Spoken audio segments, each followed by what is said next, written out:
Hello, my name is Christian Cummings, and you're listening to After the Session. Thanks for tuning in.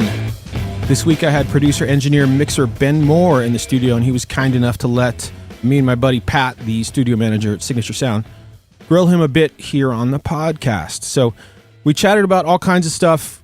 Ben has recorded a bunch of bands that I'm a big fan of, so I asked him about that.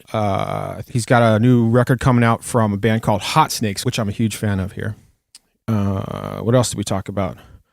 Steve Albini, drums, gear, you know, the normal shop talk that you would get when a couple recording studio dudes get together and bullshit. So I want to thank Ben for coming on. I want to thank Signature Sound for hosting the podcast. And I want to thank all y'all for listening. You can find more podcast episodes on my website, christiancummings.com. You can find me on Instagram, christian.m.cummings, and social media in general. Same with Ben Moore. If you're interested in chatting with Ben, you can find him just by Googling around. So enjoy. Thanks a lot. I'm going to take a little bit of time off here for the holiday. Thanksgiving is in a couple days, and then we'll be back. Enjoy. Everybody got water? I got coffee. Hello, this is After the Session. My name's Christian Cummings. I'm sitting here with my buddy Ben Moore. Hello. And we've also got just to introduce you to Pat. We've got Pat. You Pat or Patrick? Do you care? Whichever. Do it. Do it. Yeah, studio manager at Signature Sound. He's also joining us here to provide another perspective. Well, I have been working in the studio literally for decades, and it's my first time meeting you, Patrick. I know. It's kind of amazing. Yeah. Patrick sort of came around about a year now Yeah. to manage the studio. Started managing like January. Oh, look, 1st. we're already talking about Patrick. Yeah. Okay. Yeah. Yeah. Well, I brought it up. That was my Yeah, no. Yeah, a year. You're doing a great job, my friend. Thank you very You're much. badass. Thank you. Ben Moore, I've probably known you better more recently, but I've known you for 10 plus, I don't know, a while. You came up here in San Diego. We're in San Diego at Signature Sound recording this, and you came up sort of through Big Fish up there? The original Golden Track location, actually. Was Steve Weatherby, yeah. So would you consider him a mentor of yours? Kind of. I mean, the way that all worked out was I made a record for a band called Loam in 1994 or something like that on ATS I bought on a credit card. Right. And moved into their house with them, you know, at Fairmont in I Oklahoma. remember that band name. Yeah. There was a club underneath it called Club Megalopolis, and the band lived in the apartment above Club Megalopolis. God, I'm old. Yeah, I remember that place too. Totally. But yeah, so I made a record for those dudes on gear that I bought on a credit card at Pro Sound and Music, you know, or something, or New World Audio is where I got it from. Right. And then that record got finished, got mastered, and I was at Guitar Center buying headphones, I think, and I saw the recording studio moniker on the building across the street and went over there and met Steve Weatherby. Oh, because that was right there. Yeah. Right. Yeah, the Guitar Center used to be next to kind of in the San Diego State area, you know, right in the middle of town. Oh my God! Now that I think about it, I wonder how many times they got interrupted on a daily basis by musicians cruising in the front door over there. It was crazy. You know, there'd be like, you know, 5 guys a day sometimes coming in and say, "Hey, I want to buy some beats," you know. And stuff like that. Like, no, this is not what we're doing here right now. Yeah, that's a trip. They had to have a person at the desk almost full time every day just for foot traffic. Okay, before we get too deep into music stuff here, I'm going to start. Remember, you were... Oh, shit. Sorry, edit. Pause for edit. Bing! Hey, guys, remember, it's really rude to leave your cell phones on during this thing. Airplane says the host, whose mom just texted him. Mm-hmm. Of course. Remember Pat, you remember the Chuck Klosterman thing? Remember the what do they call those things? The hypotheticals that I was reading. I read one to you. The just totally insane hypothetical questions. Like what? Like weirdo questions. So we're gonna step away from music. Oh my God. Right. So I've got a hypothetical question. I'm gonna ask you, Ben, and Pat. I want your answer as well. Okay. So this is all right. Go for it. Yeah, this is fun. This is a hypothetical question out of a group of 50 questions written by Chuck Klosterman. You can buy these online. I think I got mine on Amazon. So here's the question. It's kind of long. You meet your soulmate. However, there's a catch.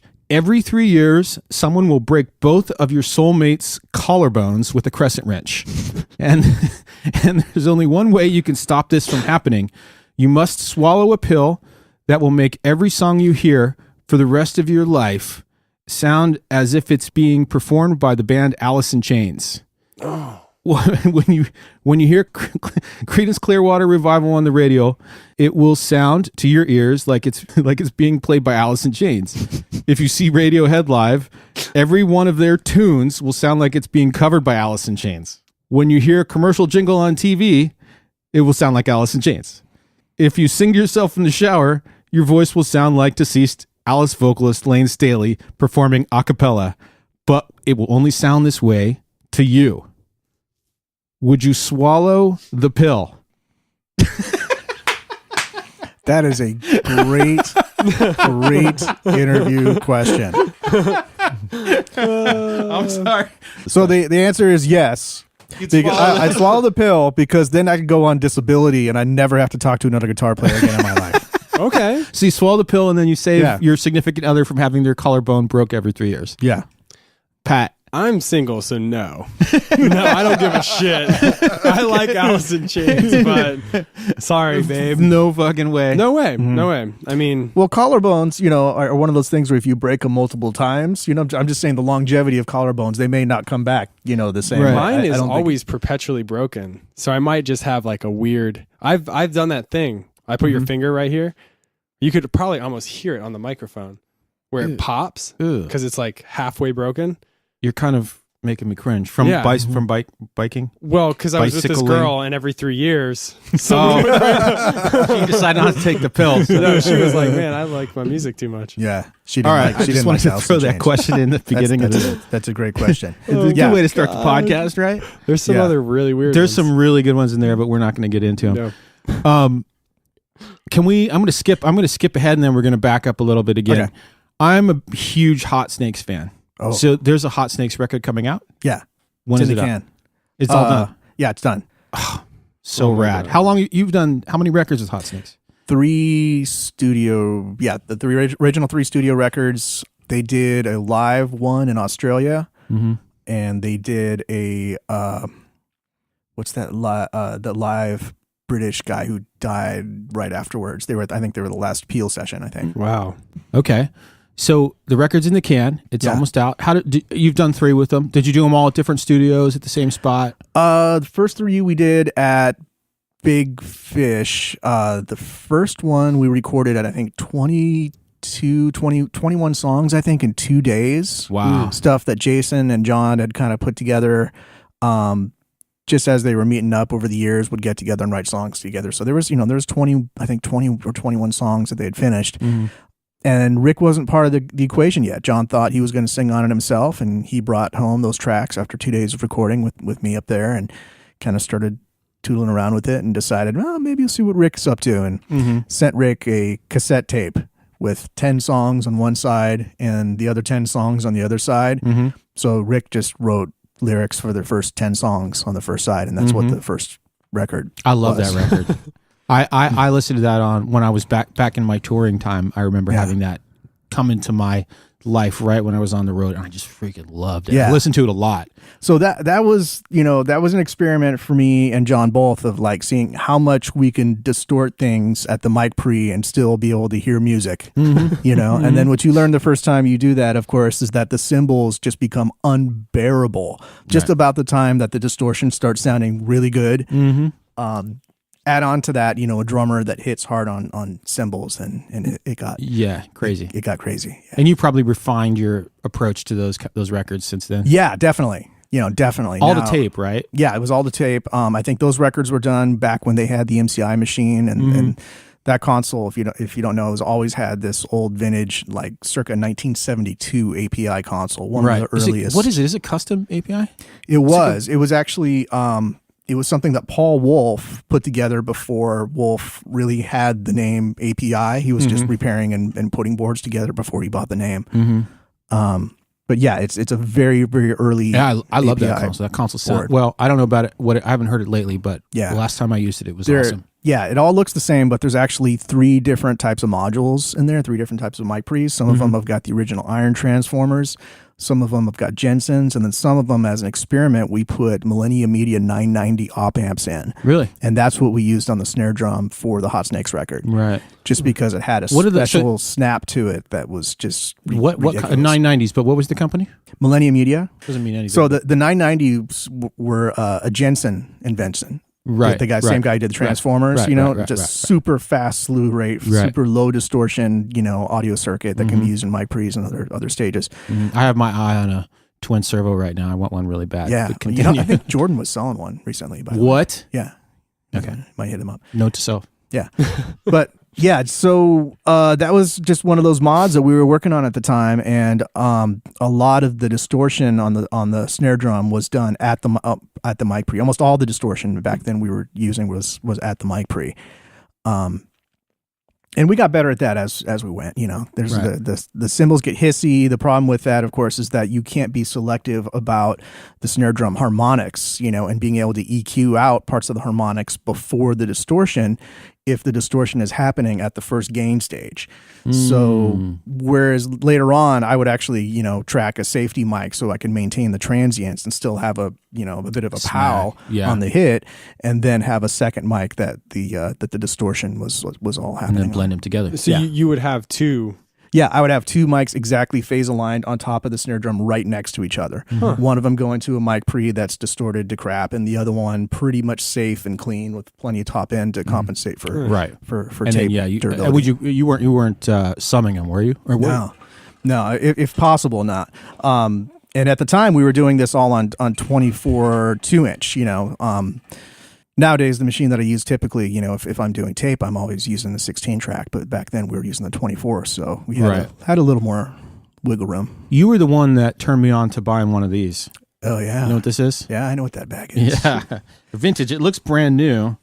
I just pulled it out of the drawer. For those of you not watching with your eyeballs, boom. And then I kind of made the mistake of getting worried about the foam that was in it. Yeah, and getting the head baskets up. I guess, did I say what it was yet? No, I didn't. It's that might be important. It's just, you would think it's a 57, but it's a 545 Unidyne 3. Yeah. Sure.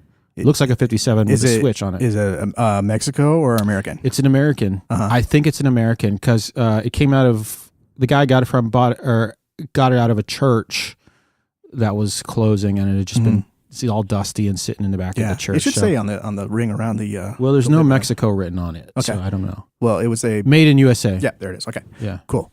I love this thing. Were you successful in opening up the head basket? Yeah, I got it out.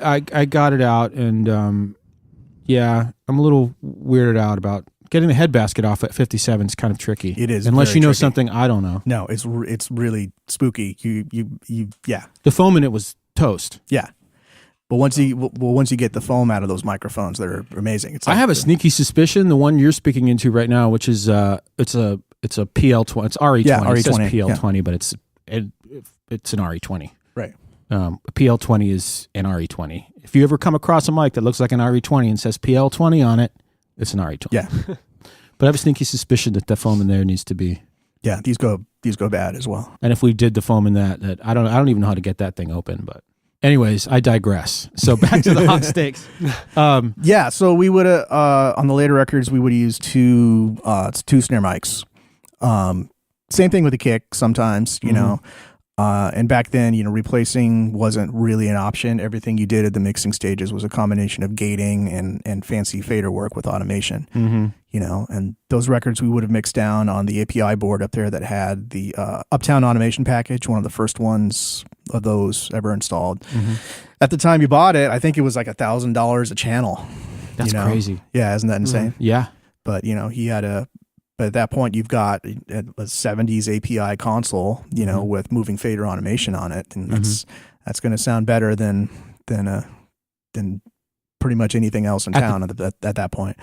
That's cool, man. And I mean, there's a certain process to that workflow that also informs the sound and feeling of a recording, for sure. Yeah, I mean, it was kind of funny because like when we were talking about setting up for the drums and getting that stuff all going on, it was like. We were talking about old records and how distorted old records were that we liked and stuff like that, but we didn't really want to do it vintagey. We wanted it to have that saturation, but we didn't want it to sound specifically 60s or specifically like we were imitating something in particular. So we kind of hodgepodge together the idea of, well, let's see how distorted we could get at the mic pre, instead of at the tape machine, because that's a different type of distortion. It has a different kind of granular presence to it.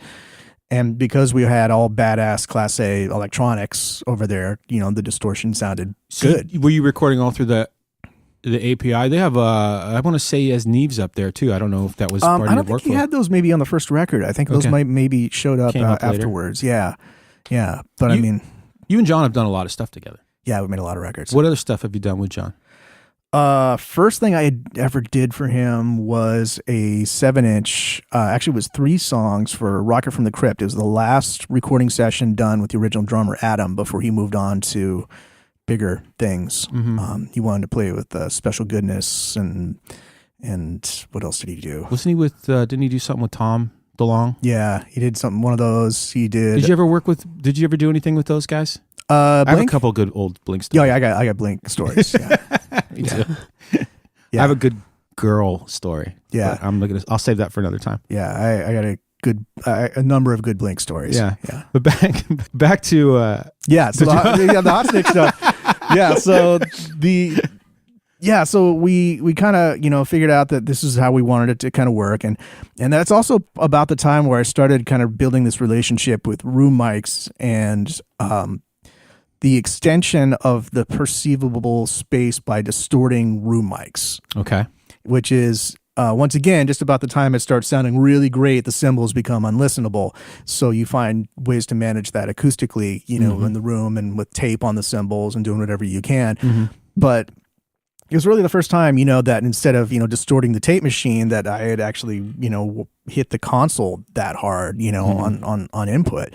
So it was a whole new palette. And, if you go back to those masters and listen to them, it's like, oh my God, I can't believe we actually got mixes out of this stuff, but today's standard, it's pretty weak sauce in the tracking, but but it was the first step in kind of inventing a process that we used for the next 2 records. Sometimes the things that you might think don't sound that great or aren't necessarily the product of a great engineering decision make things what they are. Right. Right. And that it's sort of like listening to the remixes of Pet Sounds or something. You're just no good now, So sometimes that bad engineering, well, not that there was bad engineering on that project, but you know what I'm saying. Yeah. So, it was an experiment, and we had 2 days. We got literally all the guitars and drums done, and all the keyboard stuff for the record done in 2 days, and had 10 extra songs. That's amazing. Afterwards. That's crazy. Yeah. Yeah, that's cool. It was fun. It was fun. It was a brutal schedule, but we got that stuff done, and it ended up doing really well as a debut album.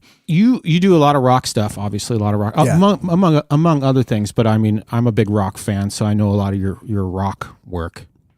One of the things that I've always struggled with recording drums in the room mics is cymbals, and we were just talking about that a second ago. Dealing with cymbals and room mics and still getting what I want out of room mics is like this constant struggle.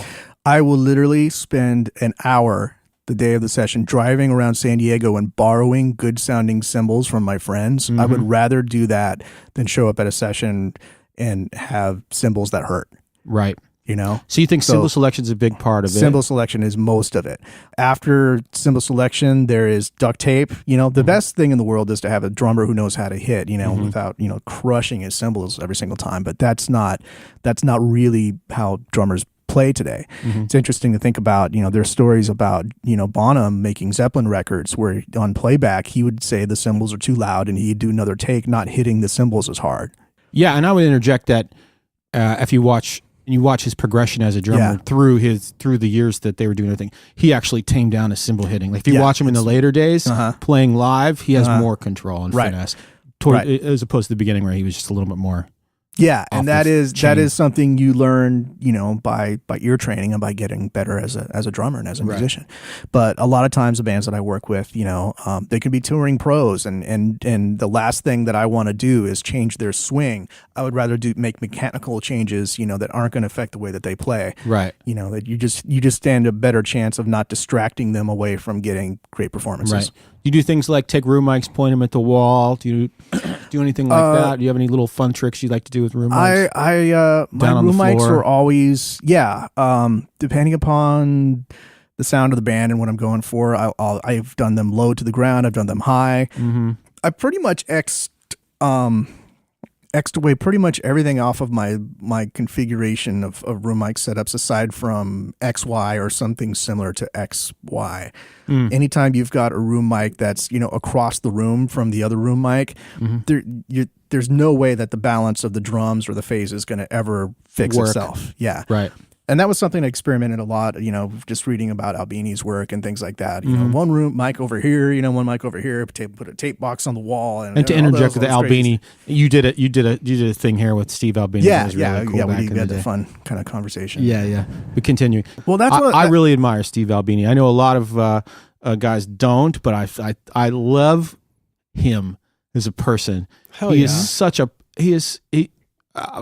I don't know, man. He just does what he wants to fucking do, and if you don't like it, then why are you hiring him? Yeah, I like that. I like that approach. I think he added an entire chapter, to the use of room mics and natural space and how to make organic recordings that felt alive, type of thing. I think he deserves a place in history for really adding some lexicon of especially rock and roll recording. I agree 100%. Couldn't agree more. Yeah, it's like the dude deserves credit. And it's funny to me, that he's still, making those same records today exactly, the same way. Yeah, more or less the same way. Yeah. I don't want to get too far into Steve Albini, but I guess he's controversial. I never really could understand the controversial part about what he says and does and his approach to things. Because I'm like, well, how's that controversial? The dude literally has an opinion and tells you guys all what it is, and then he does that thing, and that's controversial. I don't quite get it. Yeah, I mean, maybe he can be a little rough around the edges, and he can be a dick. I don't know. Yeah, but he's been saying the same things for years. I mean, I literally asked him before that interview we did for Pro Studio Live. I asked him exactly the same questions that people had asked him before, just kind of revoiced a little bit, and he gave the same answers that he's always given, Right. I don't know why that surprised people. The dude is still doing what he's doing, and he's still great at it. Yeah. He did. I did a 7-inch for the band called Mets. That John and them kind of split a 7-inch and wrote some songs together while they were in town on tour, and they ended up doing the next LP with Albini. With Albini, yeah, and it sounds amazing. I think the key with Albini that seems to, I have some friends that have done stuff with him as well as artists, and I think the key is that if your band sounds like shit, your record's going to sound like shit if you work with Albini. It's all about you sounding like being a good band. Yeah. If your band's good, then it's going to sound great. Yeah. Vice versa. There's nothing nothing changing in the process. There's going to be equations with this type of band and him as your producer engineer. It's just going to sound okay. Some bands are going to sound terrible if the band is terrible. Some bands that got their shtick down, and play amazing, and fit into the sweet spot of what Albini does. There are some magical combinations out there, right? Right. Going back to for me, PJ Harvey, Rid of Me. I remember that record. Yeah. I haven't listened to that in a long time. It's not even mastered. Those were just the mixes. Really? Yeah, they did. I'll have to listen to that. Yeah, I mean, I haven't listened to that in pretty outstanding. A long time. Yeah, 50-Foot Queenie, a couple of these rock songs on there are just ridiculous, dude. That was Albini? Yeah. I didn't even know that. Yeah. Yeah, I have to check that out again. Yeah, so you've done a lot of work with John. We talked about Hot Snakes. Yeah. What other projects have you done with him that... Oh, yeah. So the first one I did was the Rocket stuff. The last one with Adam as drummer before they started switching drummers out. Oh, right. That's when we went off track. Yeah, that's what we were talking about. Yeah, we were talking about that. Then we started talking about later Blink. on, the Hot Snake stuff. And then after that, Night Marchers. He came home from LA with some Night Marchers recordings that needed some help. And so I helped him kind of redo a bunch of that stuff. And then did the next Night Marchers record. Let me see, a couple of production things. He produced a band a couple of years ago for a record for a band called Ceremony out of San Francisco. They were known as kind of a hardcore band, and then they made a goth record, just full on reverbed out, slow tempo. Was it still named Was it under Ceremony? Still under Ceremony. Yeah. It's completely pissed off all their hardcore fans. That's awesome. It's pretty awesome. Yeah, it's a good record. I respect people doing what they want to do. Yeah. That's fine. Yeah, he's produced a couple of things, for both local bands and some people. The Shake Before Us records, John produced. Did those here in San Diego. Yeah, I've made quite a few records with him. Yeah. You're a musician too, though, right? Yeah, I do that sometimes. Not as much anymore, but right. But it's a very common story. I think when I'm talking to engineers or producers that I admire, that they have some sort of usually significant musical background, doing this kind of thing, doing this podcast, or just having a conversation in general, where that doesn't seem to be some sort of factor. Well, what I don't understand are the dudes, who have never played an instrument, who get into this and, are learning how music works at the same time that they're learning the how production and engineering works. That seems to me like a real uphill battle. Mm-hmm. I don't even know why you would do it. The only reason I got into recording is because I wanted, I want to record my drums to hear them back. Right. This is an extension of your understanding and appreciation of music, on a very intimate level. So, yeah. I took a pair of, when I was like 13 or 14, I took a pair of old headphones and plugged them into the little mic input on like my dad's stereo. Yeah. And like started talking to the headphones and was amazed that sound came out of the speakers. Mm-hmm. And that was kind of the beginning for me, I would say. And I don't know, I just wanted to share that. That's magic. Yeah. Answering machine. I was obsessed with the answering machine. Yeah. Because I'm younger than y'all, but we still had the little tape. Yeah, sure. And I was just like, I can just call. I would like call, and then I knew no one was going to be home. I would leave a message. I would go home and be like, that's fucking magic. Yeah. That is magic. I play music. They record music. This is the same thing. And it all started with like an answering machine tape. That's great. What were we talking about a second ago? I'm really good at going off tangent and interrupting like I just... being efficient, I think. Yeah, Hammond B3 organ, electromechanical keyboard stuff. I've always, as long as I can remember, been in some kind of band doing something. I got connected when I was back in the early years at the old Golden Track location, back when it was across the street from the Guitar Center, working with some people and playing Hammond on their records just because I happened to be there, type of thing. And then later on playing with their bands and, meeting a lot of people and kind of introducing myself to San Diego that way in about 1995. And then how did you end up at Big Fish? Just kind of just happened? Coach Umea. Big Fish is another, for those listening, Big Fish is another recording studio in San Diego, a little ways away from Signature, where we're at right now. And they're pretty similar. Yeah, it's San Diego really only has a handful of commercial level, professional recording studios. Big Fish is up in the hills of Rancho Santa Fe. It was custom built for the owner of the place up there. It's basically out in the sticks. It's kind of out from San Diego. It's a private studio, kind of on this piece of land with a really wonderful view. But it's in the same neighborhood as like where Jewel, used to live, and the Heaven's Gate community all often joined the comment. That was totally true. Part of the magic of the studio, Yeah, it's just one of those exclusive, like, very expensive inland communities in San Diego, where I think Bill Murray had a house there for a while, But yeah, a lot of killer rock records were done in that place. Yeah, though. a lot. Yeah. I mean, aside from this place we're in right now, a lot of great rock records were done there. Yeah, a lot of Blink stuff, POD.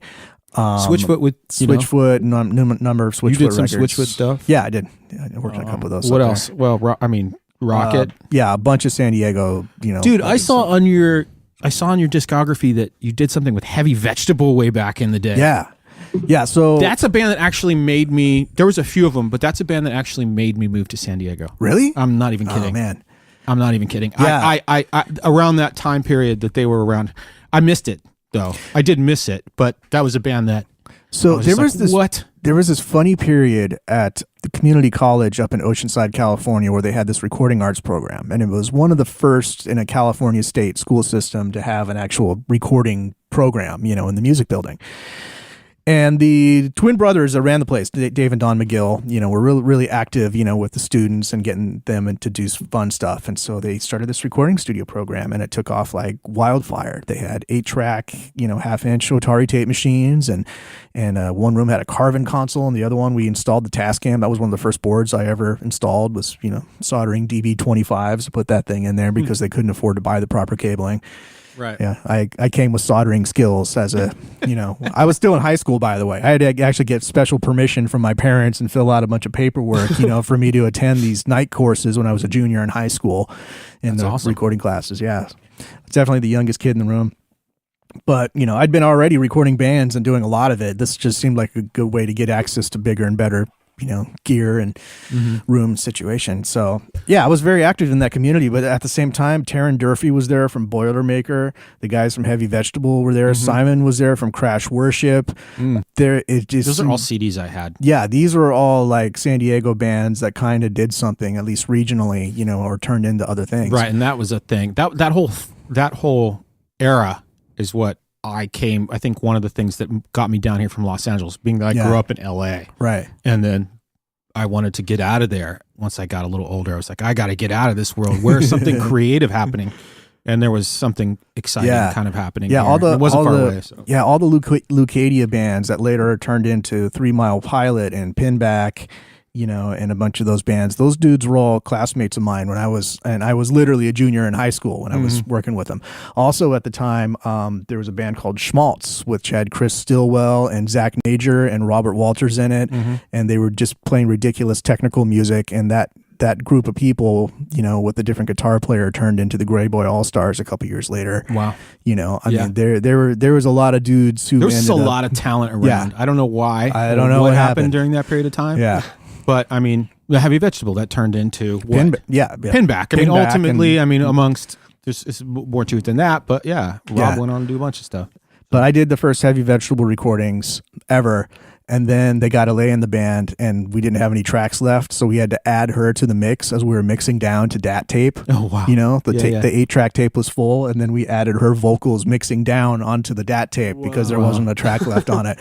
So there was a lot of pressure on her to sing it right, But some of that stuff came out later on Mondo Aqua Kitty, which was one of those weird collections, but they kind of put that out with that in a big hurry and didn't have all the tapes that they wanted. So there's enough left in the vaults, so to speak, where they could do a second outtakes record, and a bunch of the stuff I did for them would have That come would be up. cool. That would be cool. Yeah, man, you've done a lot of really cool records. Well, cool regionally, that doesn't necessarily mean they've sold anything. Who gives a shit though, man? I have been really great at avoiding success and fame and all the trappings that come with successful in the music business. Right. I've been really great at avoiding the complications that come along with I can kind of relate to you on that level. I would say people occasionally ask me, well, what are the favorite projects you've done? Like what are your most memorable projects? I'm like, you don't know any of them. Yeah. You've never heard of them. I These kind of records figured that out, didn't come out, or whatever. I work on probably 20 projects a year between LPs, EPs, a couple demos here and there type of thing. And I've done this now for a living 21 years, something like that. So that's a lot of music. That's hundreds of projects. Yeah, hundreds of projects, each one containing multiple songs. So it's it's fun to kind of think back about that type of stuff, but it's also, getting, I'm in my mid 40s now, and it's kind of like, man, I was really hoping a couple of these might have taken off, and kind of raised the rent a little bit. But yeah, I get that. I totally understand that. But I think what separates, I don't even want to call it levels of success, because I measure success in a different way than how many records this artist has sold. Those of us who are generally on the supply side of the music industry have a different, description of what we would consider a successful project. It's actually a realistic it's a very realistic perspective on it, though. Right. What success is, because success is enjoying what you do and being able to make a living at it. And I mean, there's a number of things, really, and I think for you and me, and I think you would agree, I'm guessing, what we love about what we do is the process, and that's what keeps us doing it. Yeah. Right? Yeah. It's not so much I am doing this because I want to make a record that will then get listened to by 50 million people for 3 months, and then that's done. No, you're doing it because you enjoy the process of going into a recording studio and creating art with people. Yeah. Well, and if you can do that, then great. Yeah. I think starting off as a musician and then, kind of understanding harmony more or less, even not, officially it's not like I have a graduate degree in music harmony or theory or anything, related to it. But once you have a certain understanding of music, then it starts getting more complicated. You want to know about production value. You want to know about how things get recorded and reproduced.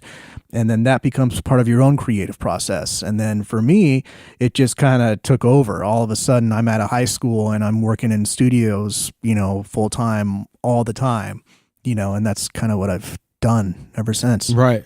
Next thing you know, you've been doing it for 21 years. Yeah. Here I am 21 years later and I'm, sitting here in podcast about with me. It's like, damn, I've put all my eggs in one basket. I've had one job for the last 21 years. Honestly, I think that you are extremely successful. And thanks, I think that you live in a small fraction of a % of people that have wanted to do what you do and have actually been able to do it for 21 years. And that is the definition of success. That's a huge success. It's fucking amazing. Yeah. Okay, cool. Thank you. Yeah, man. no, that's awesome to say, No, it's totally true. And by any other metric, in any other industry, right, you are this tiny little sliver of top success. Now, whether or not you've, worked on a Michael Jackson record or, whatever, that's fucking irrelevant, man. Yeah, that stuff, could always still happen. And I'm still as busy well, not today Michael as Jackson. I've been. That's probably not going to happen. Yeah, that's not going to happen. Yeah. Yeah. Unless you know something I don't. But right. He's not coming back. Like one of there aren't siblings and they're all the same people, or I don't know. Yeah. Anyways. But yeah, I'm yeah, the whole thing about, having a couple Grammys under your belt, and being able to hire a manager and make ridiculous money, making records, that is not really even a possibility anymore. I'm not even sure if that industry even exists. At some point, when I was working with some major label stuff and I had some budgets coming my way that were very significant, it was essentially what ended up happening was the managers would be happy to take a part of the money that I made. But when I asked them about, okay, what are you going to do to find me new work if I sign this agreement? And none of them could answer my question. Right. Not a single one of them would stick their neck out and say, well, I can get you, this, that, or the other thing. And pause for edit. Is he here? Hey, Doug. Just recording a podcast, homie. That's why I didn't answer my thing. I'm sorry, dude. How you doing?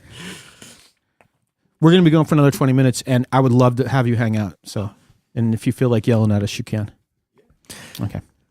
So cool. Where do you want to get back to? Yeah. So, so we were talking about success. We were talking about, all the records I made, hundreds and hundreds and hundreds of albums, some of them, some of the things that happen in the course of getting better at this job is you take work that that you're not necessarily going to talk about, at the end of the project, things that pay the rent, so to speak, and give you an opportunity to get better at your craft, but aren't necessarily something that you're going to put in big letters on your website or something. Right.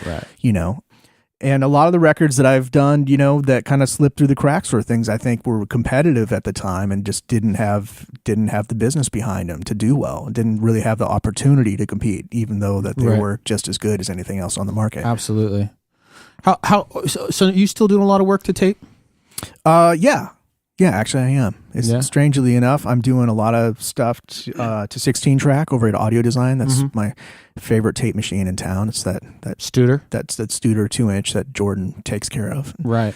And then the 1/2-inch 8-track that I've got over at the Singing Serpent building. Right. Which actually belongs to a friend of mine. But that's a really cool studio over there. That's not a commercial studio though, huh? No, it's not really open to the public. Yeah. That's a cool spot. Carl did that one too, right? Carl did that one too, yeah. Carl Yanchar. He's a character. He did this one. He did Big Fish. Did Big Fish, yep. Yeah. Also did a bunch of work for Westlake. He was one of the original designers at Westlake. Did, I think, the old NBC building downtown here in San Diego. Oh, really? Yeah, he did that. He did, I think, a couple rooms at... What's that big studio up in LA that they tore down with all the gardens and the sliding glass doors? Remember the name of that one? I can't think of it. Yeah. He's done a lot of stuff. He's probably done a lot of really cool stuff we don't know about. He did Billy Corrigan's private studio. He did, if you look at his list, it's pretty impressive. So what are you working on these days? Finished up the new Hot Snakes record that's in the can. Did a record that John Reese produced for a band called the Primals. Mm-hmm. Primals is the singer for a black metal band called Darkest Hour. It's kind of a stoner rock record. Andrew Black on drums and a guy named Chad something on bass. He's better known as a professional porn star with about 400 films under his... Do you know who we're talking about, Pat? I know Darkest Hour. Yeah. I was talking about the porn star. Porn star. Oh, yeah. Yeah. He's out, Chad something. Oh, I know him. Yeah. Can you That's what describe you're his supposed to do. penis? Yeah, I show have his you name here photos. somewhere on my phone. Here, let me show you a picture. See if this looks familiar to you. Don't recognize the face as much. Yeah, Yeah, I the think face isn't his- gonna be any good, His is it? stage name is Chad Alva, I believe. Great bass player. Plays in a bet. couple bands up in Los Angeles. I mean, all these guys were top notch, Yeah. and everything is just fuzz turned up to 10, and Marshalls turned up. 100-watt Marshalls turned all the way up, That's cool. and we did it to tape at 30 IPS, and it sounds fantastic. Into gear too much, but you and I both like to talk about it. Do you have any Desert Island gear? Desert Island compressor. Damn, that's a tough one. Everything to me is application specific. Every Right. single piece of gear is very, very application specific. I got to say though, if I was just stuck with one for doing everything, it would be either the Retro 176 or the Distressor. Totally- Really? Yeah. You would go with the Retro as a Desert Island compressor. Yeah, I I gotta say that. so, because if it, We have one. We're both pointing at it. In the yeah, we're rack both here. pointing at it into the room. I think the one that I use needs some calibration work. The distortion. Yeah, well, so does this one. Yeah, This one's we were got. talking Oh, about look, that see, earlier. see how much it's changed since it warmed up. Yeah, Yeah. right. I'll show you the other thing. The I'll cool send you thing that it does PDF when that they sent me. I guess. Yeah. Ah, I'm surprised. That's such a colored Well, beast. that- Whereas the Distressor is, just very flexible. That thing is not. Yeah, it's more the Distressor to me is like if you want compression, you actually don't want the character to be obvious, then that's a good place to start. Everything I do is a combination, of analog EQ, analog compression, and then a little more or less touch-ups, within the box. I'm really into the DMG Equilibrium EQ. I love that. Yep. I don't know why Avid and Digidesign never put any displays in their equalizers. Yeah, because my go-to is the Fab filter. Yeah, It exactly. has been for a couple of years Right. now. Because I literally probably went through the same process that you went through. Yeah. And you're like, I've been using the EQ3 for so long. What Yeah. else can I find that'll Yeah. maybe be my other How come go-to? all the dudes in Logic get to look at their waveforms and we don't? Yeah. Look at it's just That equilibrium? Yeah. I've seen that one. I haven't played with it too much, but it's like crazy flexible, right? It does a ton of different stuff. It's very similar to the Fab filter one Right. that you're talking about, but I think it's got a whole other level of geeky options in it. Right. Which I enjoy. Yeah. I basically invented presets for myself, and I leave it alone and just grab things. Right. The other thing that I use a lot is pretty much anything that allows me to drag the mouse and switch control keys and change the cue on the fly. Mm-hmm. That's the way to go. What about compressors in the box? You got any favorites? My regular drum bus is actually a combination of two compressors in a row, just a 2 dB of the Avid Smack at a certain weird, slow, crusty setting, just about 2 dB of that running into the Renaissance Axe compressor in series. Yeah. Because a lot of times, and this is true of analog and digital compressors, it's like you could twist the knobs and make it really exciting sounding, and then when you put it on the mix, it sounds terrible. Yeah, it's not working. So it's like I have found just little combinations of things here and there that kind of complement each other pretty well. And Right. and do you work in parallel much on the drums? I do. Instead of doing, I do a dry bus. And the reason I do a dry bus instead of a compression bus is because I have found enough problems in the way that. Wait a minute. I'm gonna have to ask you to define dry bus. Okay. So I'll bus basically everything we know about recorded drum sounds goes back to the day where you put multiple microphones and try to get 3 mics onto a single track of a 4-track, right?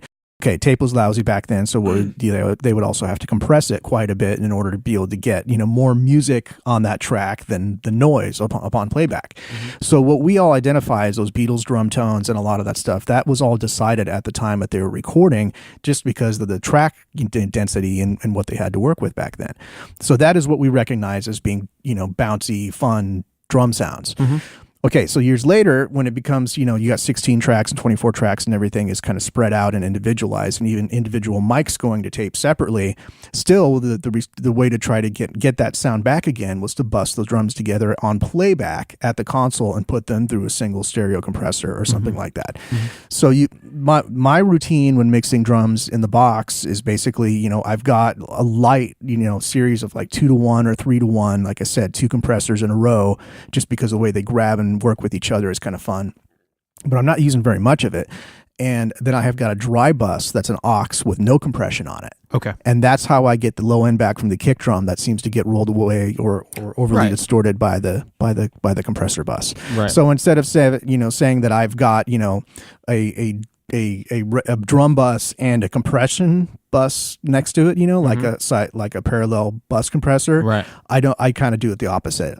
My main mix is through the compression, and then I've got a dry bus that gives me the transients back. You start kicking some signal back into as much as needed. Right. So because I would say my approach is the opposite of that. Typically, like I do that and then start adding some compression on another bus to taste. Where you're saying, I approach it this way, and the issue being is that.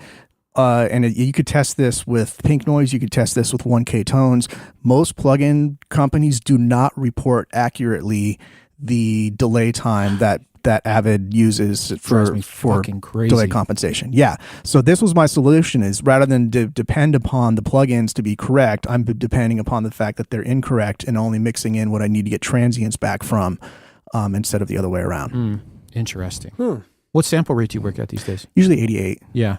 Yeah, I'll usually work at 88. Anytime, and you have to remember that this goes back to like the very first versions of Pro Tools that I was using, like sound tools and stuff like that.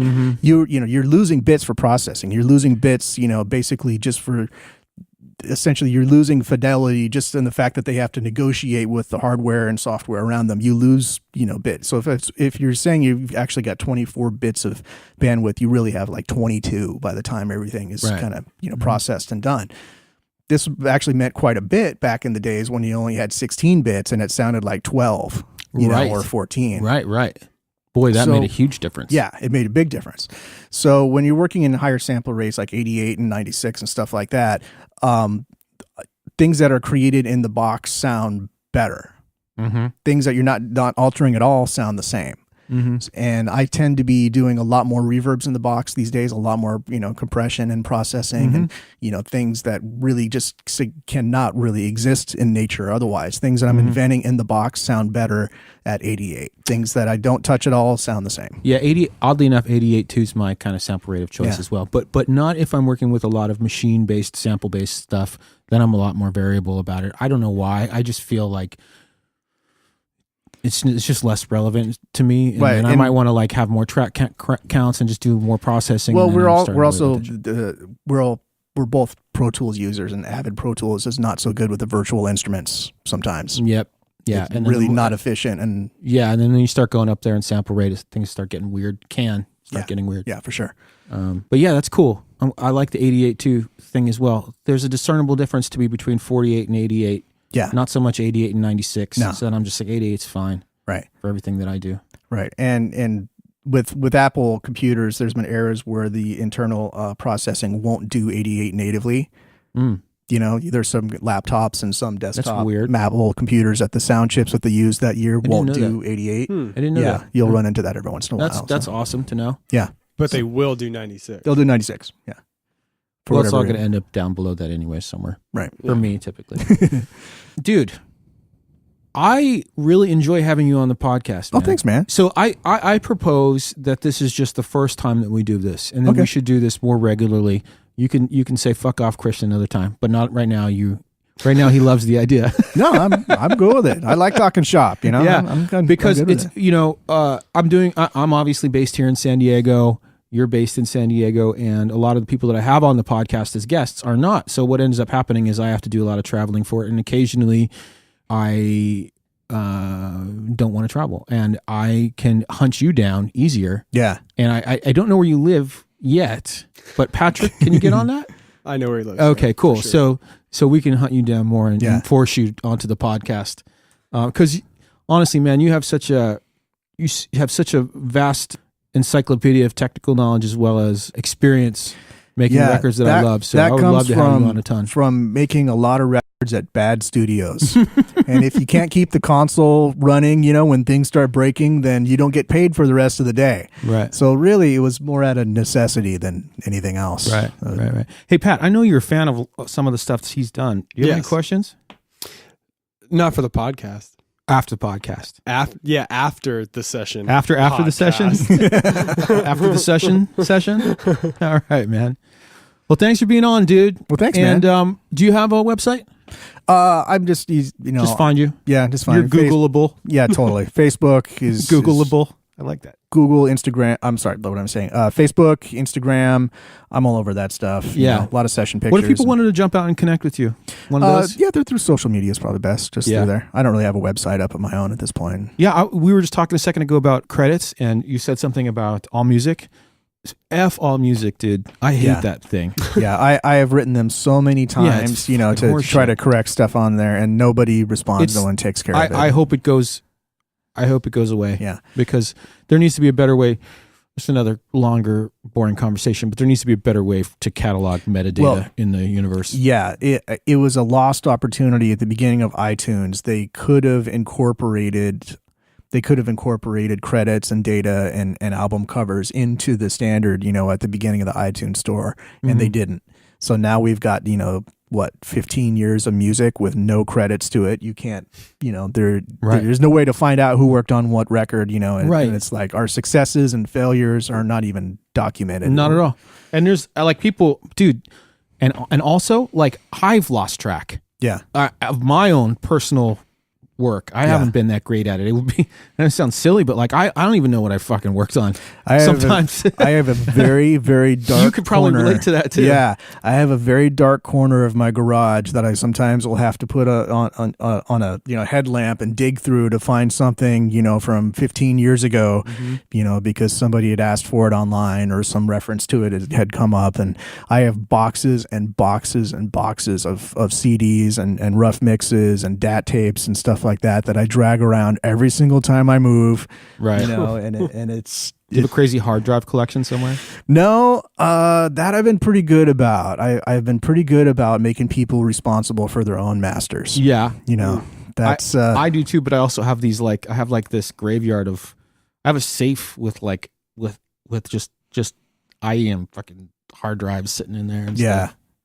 I don't know what they are. They probably don't even work. The first time I met Steve Albini was at the very first tape op convention, and we had a client in common that we were talking about at the time, and one of the things that they talked about that day was the fact that digital masters are very, very temporary. Okay, well, that's like totally IDE drives. I had this conversation with Steve Albini. Yeah. Me. Yeah. I had this conversation with Steve Albini about archiving stuff. Yeah. So continue. I just had to throw that in there because that's really weird. Yeah. So it turns out IDE drives from the 1990s, the Earth's gravitational pull is enough to erase them over a period of about a decade, So there's going to be an entire generation of lost masters. I mean, literally lost masters, that are unrecoverable. And just, we were a little freaked out when Sub Pop inked the deal with the Hot Snakes because nobody knew where the masters were. The only existing masters were a kind of half-labeled, DAT tapes that were, literally stuck under a seat cushion somewhere in John's home studio. I don't even know where they even found them. Yeah. But they were actually we didn't know where they were. Nobody knew where that stuff was. DAT tape's probably a way more reliable master than most other digital masters. I tell you what, they were able to recover. There was a sticky part in one of the songs, but they were able to recover, all three of those records off of DAT tapes. Yeah. But it was a close call. Right. A couple more years, and they those could have been gone for good. My sister's in the art world, and one of the things she deals with, my sister's a brilliant woman, and one of the things she deals with, I don't know so much these days, but is archiving art and in a lot of different mediums. And I've had this conversation with her many times because when they think about archiving, when a museum thinks about archiving something, they don't think, oh, how are we going to store this for 15 years? Mm-hmm. They think, how are we going to store this for 200 years? Yeah. Digital stuff. Yeah. Even how are we going to store these this digital recording for the next 200 years? That's what the kind of stuff that you have to think about is. And it's kind of a fascinating conversation. Short version is we're sort of fucked. Yeah. with a lot of this Yeah, stuff. I over mean, the a last 20 lot years. of the masters from the early years of Pro Tools and stuff like that are already gone. Just nobody has checked yet. You know? Yeah. And remember, with the digital stuff, all it takes is a couple, continuous blocks that are unreadable, and the song is missing. Yeah. Mm-hmm. Yeah, it's bad news. So the funny thing is, Or of bad course, solar flare. yeah, exactly. Whereas you could, find a recorded tape from 1949, spool it up, and you're going to be down 2 dB on the top end, and it's going to play back relatively perfectly. Yeah, a couple times. Couple times. Enough time for you to digitize it on a hard drive that will then degrade into nothing. Yeah. into the dude. So much thanks for being on the podcast. We're gonna do this again Okay. very soon, whether you like it or not. Yeah, we'll do a part 2. And I'm trying to think if there's anything else I had. Any other questions? Is there anything you wanted to mention? No, I kind of came in here See, just this to is hang fun, out. right? Yeah, it's we're so sitting fun. in a recording studio where we both feel at home, and we just talk about shit we like to talk about. Yeah, we've both made a bunch of records out of this place. So. Yeah, we sure have. I love this place. This place is amazing. There's this like X Factor here. Yeah. There's ghosts. This studio has always been good to me, and I always enjoy finding a reason to come back. 27 years it's been. Really? Wow. Yeah. 27? 28. 28 years? The year I was born. 80, I want to say 89. 89. Yeah, since 89. So, plug for this studio, man. If you guys want to make a killer rock record, come to Signature Sound in San Diego, and we'll do it. Patrick will help you get I'll it set up. respond to your email. Yeah. and answer the phone. So good. You'll give a great response, and it'll be, you can make a rock record where all the coolest rock bands have ever recorded, all of them. All of them, every single one. Single one. So now we're going to stop the podcast, and we're going to share our Blink stories, and then you can ask them any questions. Okay. Cool. All right. Thanks a lot. Later. That was the end. I went back just before I coughed. It fades out. I'll note here, faded cough. Thanks for listening, everybody. Do me a favor and swing by my website, christiancummings.com. Download some free stuff and sign up for the ATS mailing list if you haven't already. It'll give you access to giveaways, contests, and exclusive content that isn't part of the regular show. Also, thanks to Signature Sound in San Diego for facilitating some of our recordings. And by all means, share this podcast with your friends. Gotta say that. You can also find me on Instagram at christian.m.cummings or on Twitter, here's Cummings. That's it. Talk to you next episode. Bye.